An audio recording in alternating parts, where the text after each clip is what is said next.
my channel if you've been here before. If not, welcome. I'm Ashley, and I'm going to be doing a very late May TBR.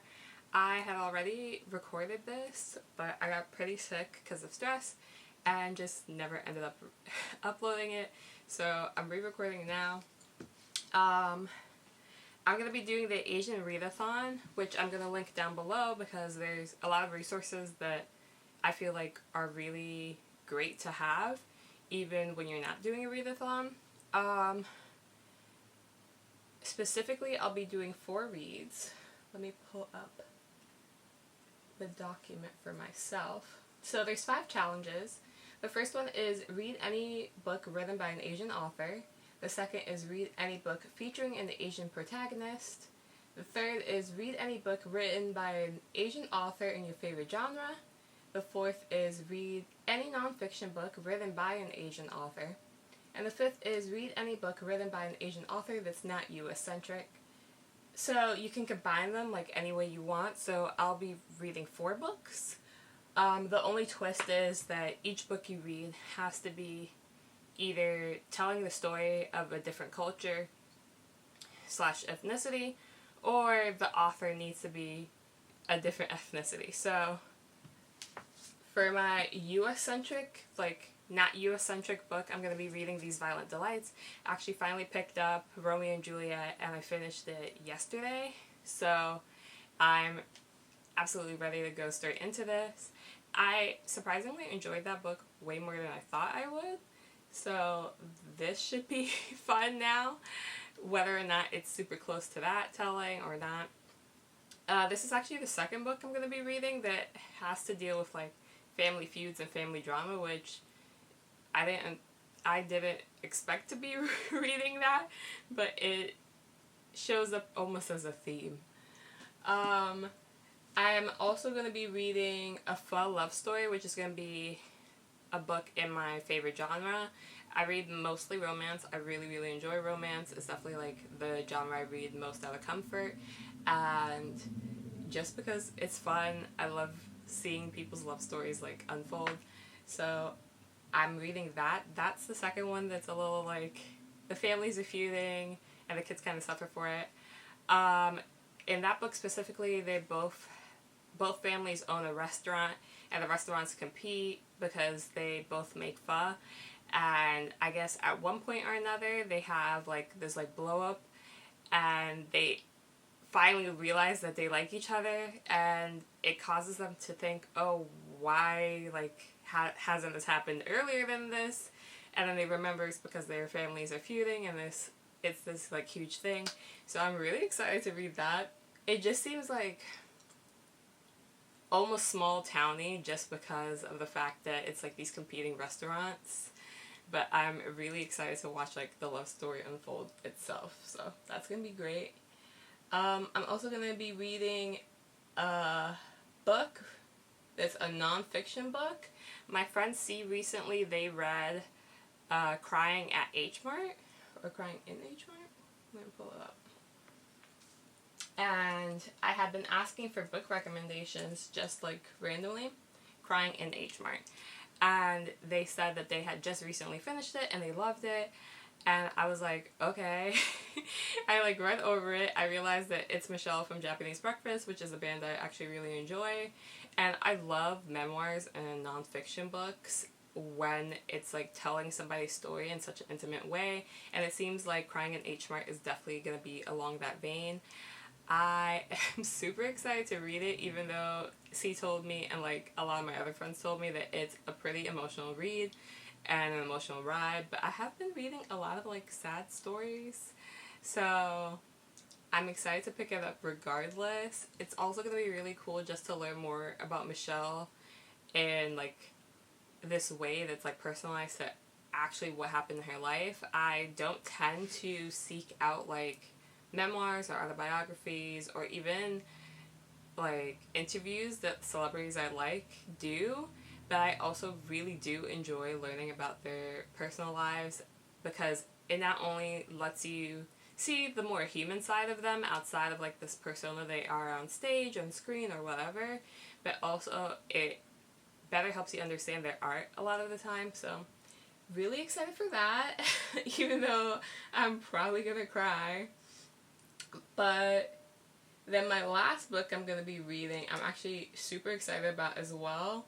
I bought Crying in H Mart and this book on Readathon, so I have them both on audiobook, so they should be fun adventures.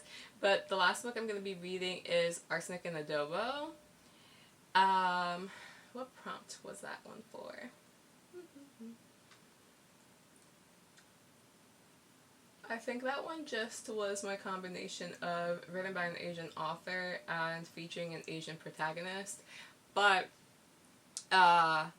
Arsenic and Adobo seems to be probably one of the most like fun concepts I've picked up in a while. It's essentially this girl, she works in her aunt's restaurant, I believe, and her ex-boyfriend comes in because he's actually a food critic, and he ends up passing away, and it turns into this like almost like murder mystery tale, and that just sounds so fun to me. I love like Knives Out. I love a good like murder mystery, a game of Clue, it doesn't matter. So watching it unfold in book form should be really exciting, and I think this is the first book that I've ever read that takes this kind of path when it comes to stuff like that. I've definitely read like psychological thrillers where you're trying to figure out who did it, but there's so much suspense just because of the psychological aspect that it's definitely, to me, going to be way different than this book, and I'm so looking forward to it. But outside of that, I just want to read 2 other books, which are like my personal TBR. Because this May TBR is so late, I have probably read 9 or so books already this month. So my personal TBR is going to be pretty short. The first one I want to read is Rosemary's Baby. I've never seen the movie, and I've never read the book, which is why it's on my TBR, but it's always been a concept that intrigues me. This is definitely like a huge classic like horror film. It's a really big like cult film, and I just have never watched it, which I know it has like this huge following, so I would really love to read it. But I picked this up last year at the Lip Bar in the Bronx, and I read the back and was immediately intrigued and knew I needed to get it. So basically, Rosemary and her husband Guy move into this apartment in New York City, and Guy ends up getting a job on Broadway, I believe, and they have like next door neighbors who Rosemary doesn't feel like too comfortable with. She thinks that they're a little eccentric, but Guy like absolutely loves them. And after he gets his like Broadway like role, around the same time Rosemary gets pregnant, and the next door like neighbors or whatever get way creepier. So just that is enough to make me want to really pick it up, because I read The Only Good Indians last month and was immediately hooked onto that like spooky suspense like type of thing. I really wanted to pick this up, and this actually is like a psychological thriller horror book, so that's gonna be great. And then I get to watch the film right afterwards, which I love. The last one is also like a little kind of horror-esque. I'm gonna be reading If You Tell by Greg Olson, and it's basically the story, it's like based on true events. Greg he basically interviewed a lot of people who were both present in the cases, and I think he interviewed Michelle herself, but Michelle, I think her last name is Notek or something. I know she goes by Shelley.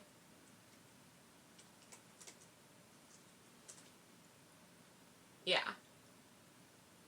I believe it's Michelle Notek. I can never pronounce the last name. So, she goes by Shelley, and it basically depicts like the horrors that happened within her home. She ends up murdering 2 people that we know like for certain. One person that she was like heavily involved with like their abuse and death, and then she had abused like her children essentially their entire lives before she got like arrested and everything. So there was that. She also had like a lot of tumultuous relationships, abusing her partners as well. And when I saw it on Goodreads, I saw it randomly, and I saw that it said that it was based on like true events. So I looked into it and ended up going down like this like rabbit hole where I listened to about 3 podcasts going over like what happened, and it was like horrific, but in a way that kept me like morbidly intrigued. So I am feeding that fascination, whether or not that's bad. I'm picking up this book to learn more about specifically like her daughters and like what happened with them, because they were very like present figures in like the podcasts I listened to. But also her and her background, because from the podcast it seems like she came from a pretty decent home, or at least like upbringing. But a lot of the things she did were absolutely horrible, so. And she's like pretty much known for like not having a high like body count in terms of like people that she murdered, but what she did was absolutely gruesome, so very excited to read that. But that's pretty much my TBR for the month of May. I have some books I'm still finishing up from April, but otherwise I'm going to go pretty much straight into this now since I've read quite a bit already in May. If you are reading the same books or have any suggestions based on what you've seen that I tend to read, please leave them down below. If you've stayed this long, give it a thumbs up and subscribe if you would like to. Bye!